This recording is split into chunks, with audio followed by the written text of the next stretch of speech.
Hello, good morning friends. Today we are going to discuss next type of problems based on the logarithm. Yesterday we have seen some problems. Now we are going to discuss the remaining problems. So what is given in the problem? If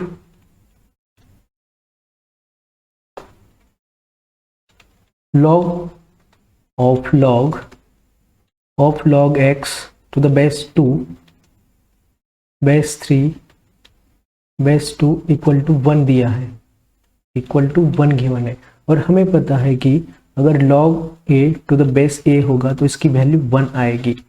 समझ में आ गया ना? तो ये है ना, ये जो टर्म है ये पूरी ये 2 के बराबर होनी चाहिए, तभी इसका आंसर 1 आएगा। तो चलो इस टर्म को हम 2 के बराबर करते हैं। log of log x to the base 2 to the base 3 equal to 1 आ गया ना? नहीं, इसका आंसर 2 आएगा, 2, क्योंकि 2 और a भी 2 होगा तभी इसका आंसर 1 आएगा। यानी ये जो टर्म है ना ये 2 के बराबर होनी चाहिए। तो चलो log x to the base 2 equal to 3 to the power 2 लिख सकते हैं हम, क्योंकि एक रूल ऐसा है log a to the base b equal to x होगा तो a की जो वैल्यू है b to the power x होगी। तो सेम रूल हम यहाँ पर अप्लाई करेंगे और log x to the base 2 equal to 9 आएगा तो x की वैल्यू होगी 2 टू द पावर 9 यानी x equal to 2 to the power 5 into 2 to the power 4 equal to 32 into 16 512 आएगा इसका आंसर।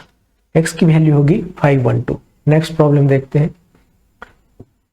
यहाँ पर जो वैल्यू दी है ना log 2 to the base 10 equal to 0.30310 दिया है और हमें बोला है कि इसकी वैल्यू फाइंड आउट करो log 10 टू द बेस 2।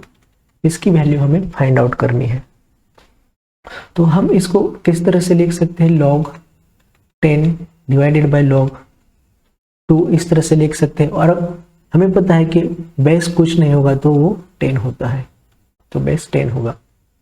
और log 10 टू द बेस 10 इसकी वैल्यू 1 आती है divided by log 2 to the base 10 और इसकी वैल्यू हमें गिवन है, कितनी गिवन है? 0.3010। तो इसका आंसर कितना आएगा निकल कर? अगर हम इसको देखेंगे तो इसका आंसर कितना आना चाहिए? 3.22 समथिंग आना चाहिए इसका आंसर। 3.23 समथिंग कुछ तो आता है, आप कैलकुलेशन करके देख लो। इसका आंसर जो है ना 3.3222 ऐसे समथिंग आना चाहिए। समझ में आ गया ना? तो देखते हैं नेक्स्ट प्रॉब्लम। अब देखो यहाँ पर क्या गिवन है, log 2 की वैल्यू गिवन है और हमें फाइंड आउट करना है log 5 टू द बेस 10, इसकी वैल्यू हमें फाइंड आउट करनी है। तो हम इसको log 10 divided by 2 to the base 10 इस तरह से लिख सकते हैं और इसको हम log 10 to the base 10 minus log 2 to the base 10 इस फॉर्म में लिखेंगे, क्योंकि हमें एक रूल पता है कि log p by q to the base 10 होगा तो हम इसको log p minus log q इस तरह से लिख सकते हैं और ये बेस 10। तो सेम रूल हम यहाँ पर अप्लाई करेंगे और log 10 टू द बेस 10 1 होता है। log 2 की वैल्यू दी है 0.3010, तो इसका आंसर क्या निकल कर आएगा? तो ये होगा 0.6990। समझ में आ गया ना आपको? चलो नेक्स्ट प्रॉब्लम देखते हैं। अब देखो हमें इसकी वैल्यू फाइंड आउट करनी है। जो गिवन टर्म है ना log 27 to the base 9 plus log 32 to the base 8, तो हमें इसकी वैल्यू फाइंड आउट करनी है। 27 को हम लिखते हैं 3 का क्यूब और 9 को 3 का स्क्वायर प्लस 32 को लिखते हैं 2 का पावर 5 और 8 को 2 का क्यूब। और हमें एक रूल पता है कि log a स्क्वायर और b क्यूब होगा तो इसको हम 2/3 log of a to base b इस तरह से लिख सकते हैं। इन द सेम मैनर हम इसको लिखेंगे 3/2 log of 3 to the base 3 plus 5/3 log 2 to the base 2 इस तरह से लिख सकते हैं। और हमें एक रूल पता है कि log a to the base a 1 आता है। तो चलो यहाँ पर ए रूल अप्लाई करेंगे, 3/2 इंटू 1 माइनस 5/3, ये प्लस होगा इंटू 1। तो इसका आंसर क्या निकल कर आएगा, 9 + 10 डिवाइडेड बाय 6 इक्वल टू 19/6, ये होगा इसका आंसर। चलो नेक्स्ट प्रॉब्लम देखते हैं। अब देखो इसकी वैल्यू हमें फाइंड आउट करनी है। 16 का पावर दिया है log 5 to the base 4। 16 को हम किस तरह से लिखेंगे, 4 का square to the power log 5 to the base 4, इस तरह से लिख सकते हैं। और इसको हम 4 2 log 5 to the base 4 इस तरह से लिखेंगे। और ये 2 जो है ना यहाँ पर स्क्वायर के फॉर्म में जाएगा, 4 log 5 का स्क्वायर टू द बेस 4, और ये होगा 4 to the power log 25 to the base 4। ये 4 सेम है। और हमें एक रूल पता है कि log, अगर a का पावर log दिया है और ये समथिंग b है log b, और इसका बेस ये होगा, तो इसका आंसर जो है ना b आता है। तो इन द सेम वे हम ये रूल यहाँ पर अप्लाई करने के बाद इसका आंसर 25 आएगा। समझ में आ गया ना। आपको अगर रूल पता होंगे तो आप बहुत ही इजीली और फास्ट तरीके से आंसर फाइंड आउट कर सकते हैं।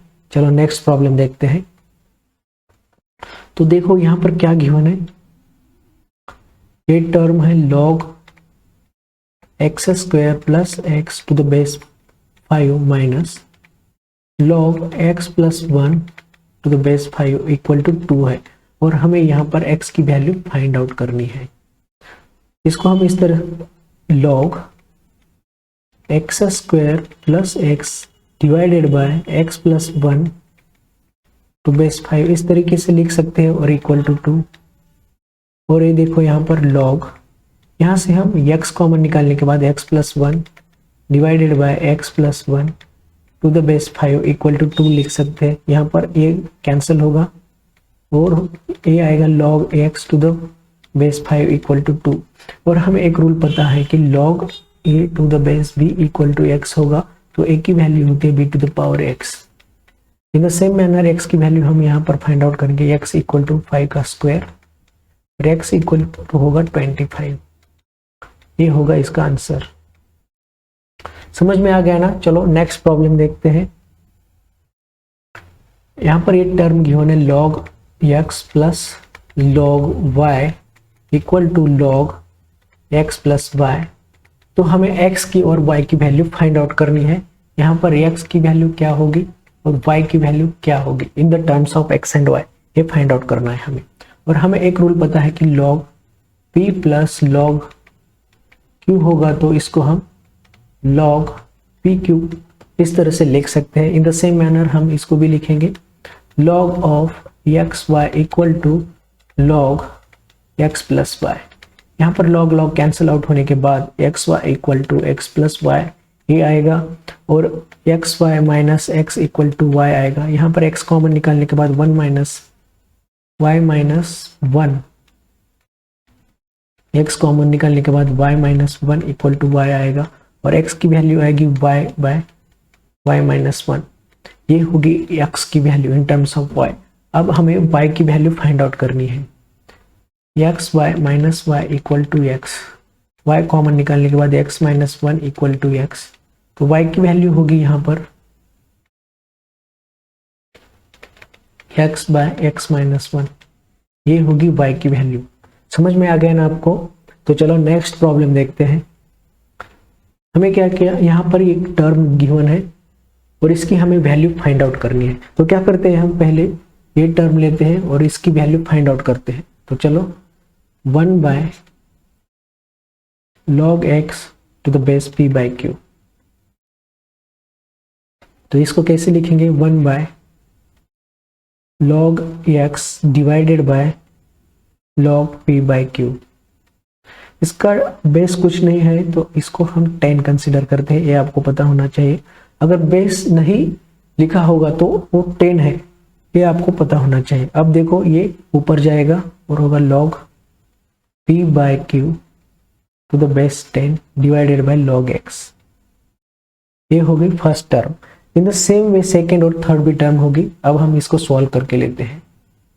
log p by q divided by log x plus, यहाँ देखो in the same manner similarly हम ये लिख सकते हैं log q by r divided by log x plus log r by p divided by log x। अब देखो यहां पर log p plus log q plus log r होगा, तो इसकी वैल्यू क्या निकल कर आएगी log p q r। तो मल्टीप्लिकेशन होता है, अगर log का एडिशन होगा तो उनके अंदर के जो टर्म होते हैं ना उनका मल्टीप्लिकेशन भी होता है। तो देखो इसका भी मल्टीप्लिकेशन होगा log p by q into q by r into r by p divided by log x। यहाँ देखो q cancel out, p cancel out, r cancel out हो गया, तो ये हो गया log 1 divided by log x। और हमें पता है कि log 1 की जो वैल्यू होती है ना 0 होती है, तो ये 0 बाय log x, ये होगा पूरा 0, ये होगा इसका आंसर। नेक्स्ट प्रॉब्लम देखते हैं। तो यहां पर देखो क्या गिवन है, log 2 की वैल्यू 0.3010 एंड log 3 की वैल्यू 0.4771 गिवन है, और हमें फाइंड आउट करना है log 4.5 की वैल्यू क्या निकल कर आएगी। तो हम इसको किस तरह से लिखेंगे, log 9/2 टू द बेस नहीं दिया है तो 10 कंसिडर करते हैं, तो इसको हम लिखेंगे log 9 minus log 2 to the base 10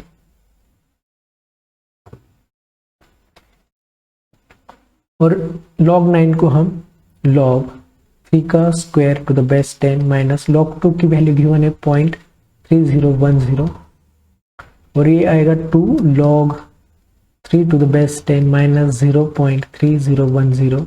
log 3 की वैल्यू क्या गिवन है 2 इंटू 0.4771 माइनस 0.3010। तो इस कैलकुलेशन करने के बाद इसकी वैल्यू 0.6532 आती है। समझ में आ गया ना आपको। ये हो गया आज के सेशन का and. Thank you very much.